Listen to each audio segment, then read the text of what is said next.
নমস্কার, food life love চ্যানেলে আপনাদের সকলকে স্বাগত।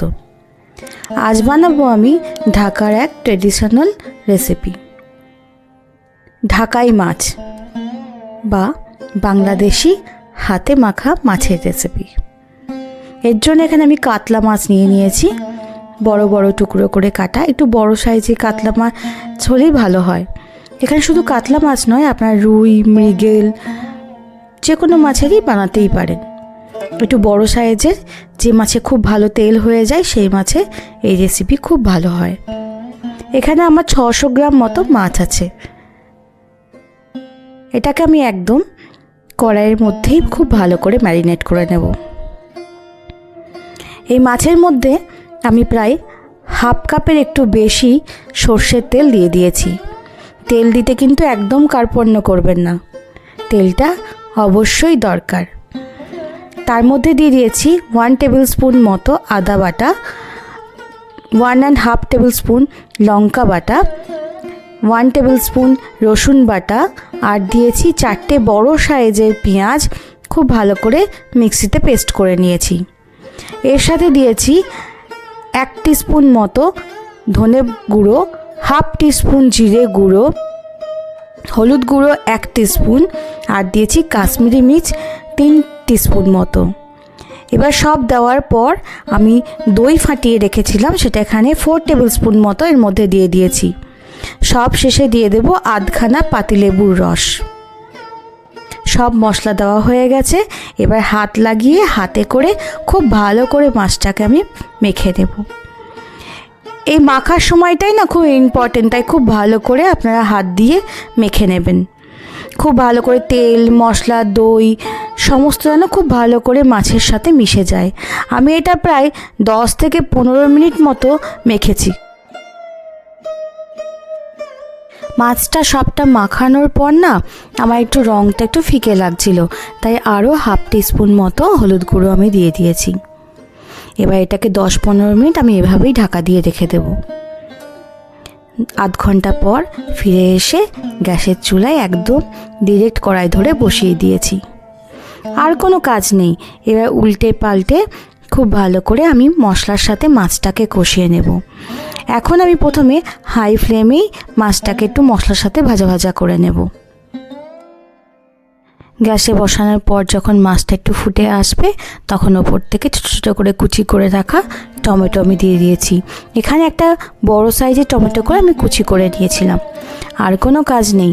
এবার খুব সাবধানে উল্টে পাল্টে মাঝে মাঝে আমি নেড়ে দেব এবং মাছগুলোকে উল্টে পাল্টে দেব। খুব সাবধানে উল্টে পাল্টে দেবেন, কারণ মাছগুলো কিন্তু ভেঙে যেতে পারে। মাছ কিন্তু এখন খুব নরম হয়ে গেছে। এরকমভাবে মাছ রান্না করলে না মাছের স্বাদটাই অন্যরকম হয়, আর অরিজিনাল যে মাছের টেস্ট সেটা কিন্তু অবশ্যই এইভাবেই পাওয়া যায়। খুব ভালো করে কিন্তু আমার মাছ জাল হতে শুরু হয়েছে। দেখছেন কালারটা কত সুন্দর এসছে।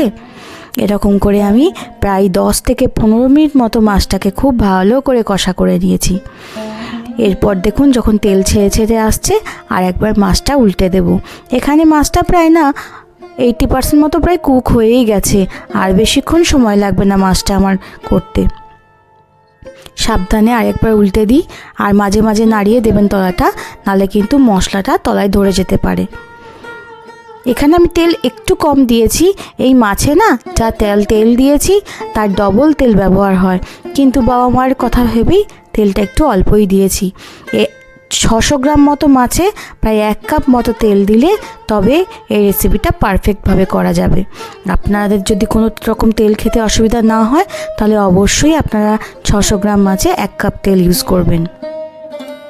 মাছ খুব ভালো করে আমার কষানো হয়ে গেছে। এবার আর একবার নেড়ে দেব, দিয়ে আমি মাইক্রোওভেনে একটু জল গরম করতে দিয়েছি। অল্প করে 1 কাপ মতো জল আমি গরম করতে বসিয়ে দিয়েছি। এবার গ্রেভির জন্য একটু আমি এখানে জল অ্যাড করব। দেখছেন যা গন্ধ আসছে সে আর বলার নয়। এবার ঢাকা দিয়ে 5 থেকে 10 মিনিট মতো একদম লো ফ্লেমে আমি কষিয়ে নেব। যত আমি ঢাকা দিয়ে কষতে থাকবো না, মাছের সেদ্ধ হওয়ার সঙ্গে সঙ্গে না মাছের যে তেলটা মশলার উপরে উঠে আসবে, তখন আপনারা বুঝতে পারবেন খুব ভালো করে মাছটা হয়ে গেছে। মাছটা আমার পুরোপুরি সেদ্ধ হয়ে গেছে, দেখছেন? এক টুকরো মাছ আমি নাড়তে গিয়ে ভেঙেও ফেলেছি। আপনারা তাই খুব সাবধানেই কিন্তু মাছটা নাড়বেন। ব্যাস হয়ে গেছে। আর একবার একটু ঢাকা দিয়ে কষিয়ে নেব। তার আগে আমি দিয়ে দেব এখানে পরিমাণ মতো জল। একেবারে গরম জল দিয়েছি, যাতে মাছটা যেহেতু সেদ্ধ হয়ে গেছে না, এখন কাঁচা জল দিলে না সেটা ফুটতে একটু সময়ই লাগবে, তাতে মাছের স্বাদ মনে হয় নষ্ট হয়ে যাবে। তাই আমি একবারে গরম জল করে এর মধ্যে দিয়েছি। দেখুন, এবার একটু 5 থেকে 7 মিনিট মতো একদম সিমে দিয়ে আমি এটাকে ঢাকা দিয়ে দেব।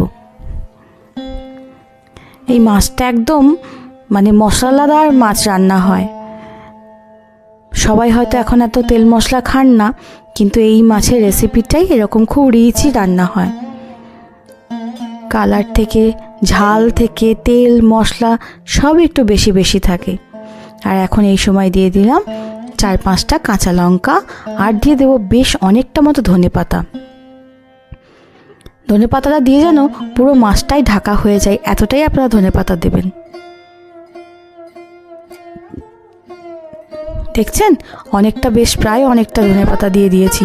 এবার ধনেপাতাগুলোকে একটু আমি স্প্যাচুলা করে মশলার সাথে একটু মাখিয়ে নেব, তাতে খুব তাড়াতাড়ি ধনেপাতাগুলো একটু সিদ্ধ হয়ে যায় বা মজে যায়। এতে ধনেপাতার ফ্লেভারটাও না মশলার মধ্যে চলে আসবে। এবার ঢাকা দিয়ে দেব। ঢাকা দিয়ে খুব বেশিক্ষণ না, 4-5 মিনিট মতোই রাখবো। একদম লো করে দিয়েছি আমি গ্যাসটা এই সময়। দেখুন, 4-5 মিনিট পর তুলে দেখাচ্ছি। দেখছেন, অনেকটাই কিন্তু ধনেপাতাগুলো মজে এসছে। তবে আমি এখানে আরেকটু জল দেব। ওই যে ছোটো বাটিতে করে জল গরম করেছিলাম, ওই জলটা আমি তখন তো সবটা দিইনি, আর একটু রয়ে গেছে। তো এবার বাকি জলটাও আমি এর মধ্যে অ্যাড করে একটু হালকা করে নাড়িয়ে দিয়ে আর একবার 2 থেকে 3 মিনিট চাপা দিয়ে দেব। আমার এখনও কিন্তু 4 মিনিট সময়টা সম্পূর্ণ হয়নি। আমি 2 মিনিটের মধ্যেই এটা খুলে দেখেছি, কারণ এখন জল খুবই কম আছে, একটু নেড়ে না দিলে তলায় লেগে যেতে পারে, তাই খুলে দেখলাম। এত সুন্দর স্বাদ মাছের, মানে অনেকে ভাবেন যে কাঁচা মাছ না ভাজলে হয়তো আঁশটে গন্ধ আসতে পারে, তা কিন্তু নয়। মাছটাকে না কাঁচা অবস্থাতে খুব ভালো করে আপনারা ধুয়ে নেবেন। ধুয়ে নিলে না যত মাছ ধোবেন তত মাছের স্বাদ বাড়বে। মাছ 1-2 বার ধুলে কিন্তু মাছে আঁশটে গন্ধ আসবেই। আমি এটাকে খুব ভালো করে প্লেন জল দিয়েই, ঠান্ডা জলেই খুব ভালো করে মাছটাকে ধুয়ে নিয়েছি। যতক্ষণ না সাদা জল বেরোচ্ছে ততক্ষণ পর্যন্ত আমি ধুয়েছি। ব্যাস, মাছ রান্না হয়ে গেছে আমার। এবার গরম ভাতের সাথে একবার এইভাবে খেয়ে দেখুন।